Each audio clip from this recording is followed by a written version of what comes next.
കഴിഞ്ഞ തവണ നമ്മൾ പരിപാടി വെച്ചപ്പോൾ പേമാരിയായിരുന്നു. ഇച്ചിരി കുറവുണ്ട്, എന്നാലും നല്ല മഴ. ഞങ്ങൾ അത്യാവശ്യം നാട്ടിൽ ഇച്ചിരി വാഴ നടന്നത്. അപ്പോൾ ആ സമയമാകുമ്പോൾ നമുക്ക് കോട്ടയത്തിൽ പരിപാടി നടത്തണം. ഞാൻ കുറച്ച് നടത്തിയൊന്നുമില്ല. അപ്പോൾ good evening to everyone. I am performing in Trivandrum for the first time. Even though I live here, I never got a chance.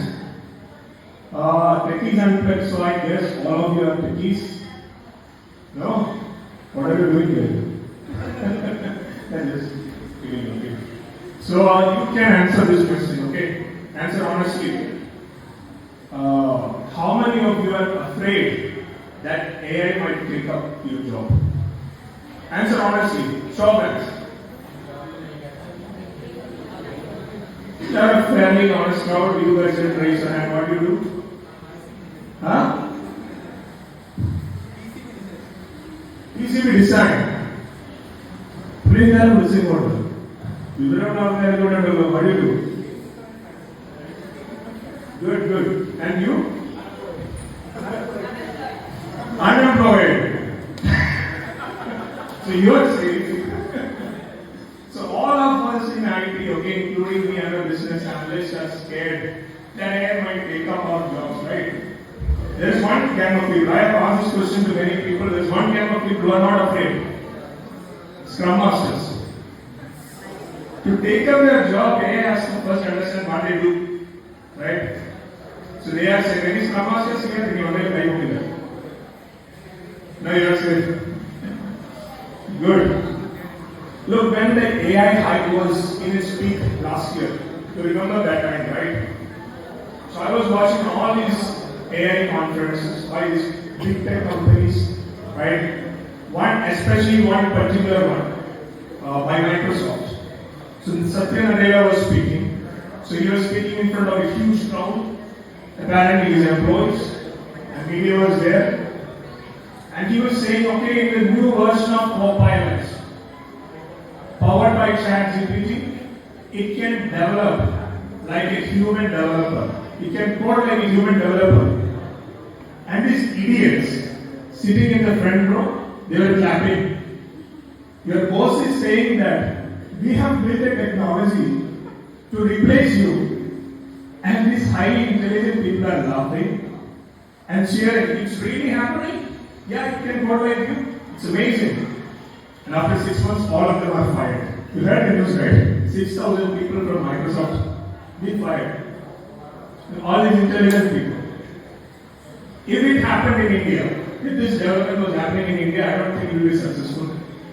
Because imagine someone coming to you and telling you, we have to build something which can eventually replace you. How will we deliver that project? Even for normal projects, we deliver more bugs than features. So what will we do for this project? Maybe you can imagine, right? And there were news about how these people were fired. There was news reports. So apparently these people were called into a Teams meeting without any agenda. Okay, there was no agenda for this meeting. And some guy joined the video call and told them that they're getting fired. It's a tragic incident. Again, think this is happening in an Indian service company. Okay? The employee wouldn't even know they were fired. Now you get an invite in your calendar. We'll join the call, obviously, we never miss a call. We join it, keep it on mute, and go for a chat. We'll listen to the recording later. The next day we'll come in full form and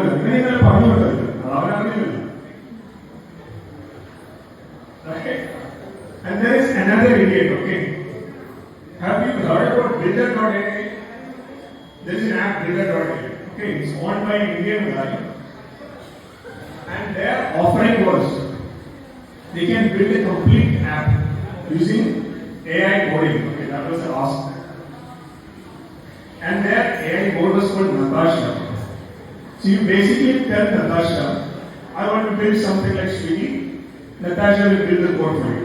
That was the concept. As it turns out, it was 700 Indian engineers writing the code behind the backend. Okay, so the front end was Natasha, backend was Nikhil, Akhil, Priyanka, right? And this guy cycled of 100 million views dollars. That's a nice guy, okay? And when the news came out in the media, okay, in the newspapers, there were comments supporting him. The comments and papers published these comments. And they were saying, okay, this guy is better than Microsoft because he didn't fire anybody. He gave employment to 700 people, which is apparently a nice thing. And this is another disturbing trend in the media. You might have noticed that these days journalists actually publish articles directly from the post of somebody. Somebody might have posted something, they have directly posted as journalism. And even post people's comments also. Might have seen it, right? For example, in Makkawao, I recently saw something. Madhuranga Sahajarithil. തിങ്കളാഴ്ച സ്കൂളുകൾ തുറന്ന് പ്രവർത്തിക്കുമെന്ന് ഫേസ്ബുക്കിൽ post ചെയ്ത ജില്ലാ collector. That was a post, and that was a news with the entire post. And then came a response post also. സ്കൂളിൽ പോകാൻ വള്ളവുമായി അയാൾ അച്ഛൻ വരുമോ എന്ന് കമ്മിറ്റി കുട്ടികൾ. That is a journalism happening right now. And which is very easy for the journalists, right? Because you just come to office, watch reads, and post some comments, some viral comments. It's quite easy for them. It's not just a print media. It is happening for TV reporting as well. I don't think many of us watch TV news recently, but it is happening in TV news. The reporters actually bring mobile phone to the TV floor. Have you seen that? They do bring, even in Malayalam channels, they bring mobile phone to the floor. They tell news and they read out the comments, user opinion, directly in live TV. It's quite funny, okay? So it's like pension priority ഉയർത്തുമെന്ന് സർക്കാർ. നമുക്ക് പ്രേക്ഷകരുടെ അഭിപ്രായങ്ങളിലേക്ക് പോകാം. PSC ഉദ്യോഗാർത്ഥികളെ ഗുരുതരമായി ബാധിക്കുമെന്ന വിഘ്നേഷ്, വളരെ നല്ല തീരുമാനമെന്ന അനിലയുടെ phone number കിട്ടുമോ എന്ന് സുഗുണൻ, നല്ല ഇനം ആഴത്തിൽ സമീപിക്കുക Purushothaman. This happening in live TV. Like I said, we don't trust our news media now. We take our news feed from social media mostly now, right? So it's kind of good. Actually, I don't think any Gen Z people or people below that age actually watch a news channel for 1 hour. It's quite interesting. But Facebook is good. But the problem with these apps, these social media apps and these news apps is that they'll flood you with notifications, right? Every day. Have you got Makkawao using your mobile phone? You get 50 notifications every day. And I read somewhere that every day an average guy gets more than 150 notifications. That's crazy. Because every time your phone dings with that notification sound, it's really hard to ignore it, right? Ding, you have to pick it up. There's no way you're going to ignore it. It's like the brain itch, right? Of all the messages, of all the notifications I receive every day, the most useless one I get is sent by LinkedIn, which gives you the suspense thriller of a notification that someone, they won't tell you who, someone viewed your profile, right? I don't know how it comes from ladies, but for guys it always comes with a blurry image of a woman. Now we are left with figuring out who this secret woman is, right? Green dress, dark. It's quite a challenge, and LinkedIn will tell you. Take LinkedIn Premium and we'll tell you who it is, right? They don't know who they are dealing with. Indian men, we will happily spend 1 week figuring out this woman, but we won't pay for subscription, and not for LinkedIn Premium, okay? And we all have this one friend in our gang who's really expert in these things. I used to have a roommate, okay, who's quite expert in these things. You just give him the photo. Not even the full photo, just give some part of the photo. He will figure out who it is. And there was a time when America was trying to find out the location of Bin Laden. And we used to say, okay, give him a couple of photos of Bin Laden's wives, he will figure out the location in 2 hours. And here's 2 photos of Amali's wife, okay, location, Obadama. Need more information, will give you height, weight, the gym she's going to, everything.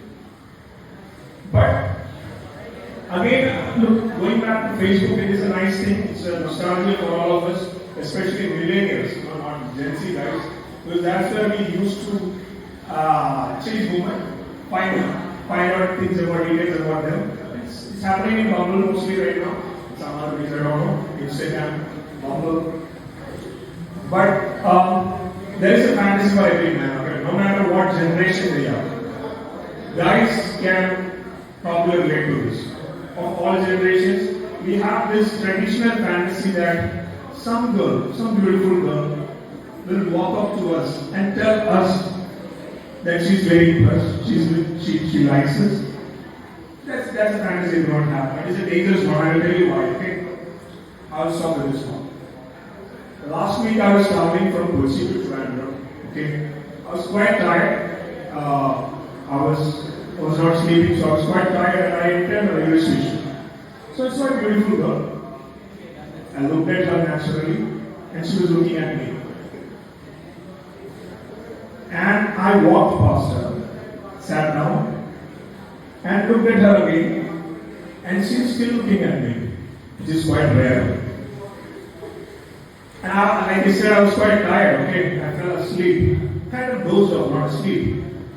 I was sitting there, and I heard someone calling me, tapping my shoulder. I opened my eyes and she's standing in front of me, smiling. Guys, this never happens, okay? Guys, I want you to listen right now. I mean males, okay? You are in a public place. If a beautiful woman, a strange beautiful woman is walking up to you, smiling, she's either from UNICEF or SBA class. And this girl was from UNICEF. Okay, that's the time for me. You've been a great audience. Thanks everyone.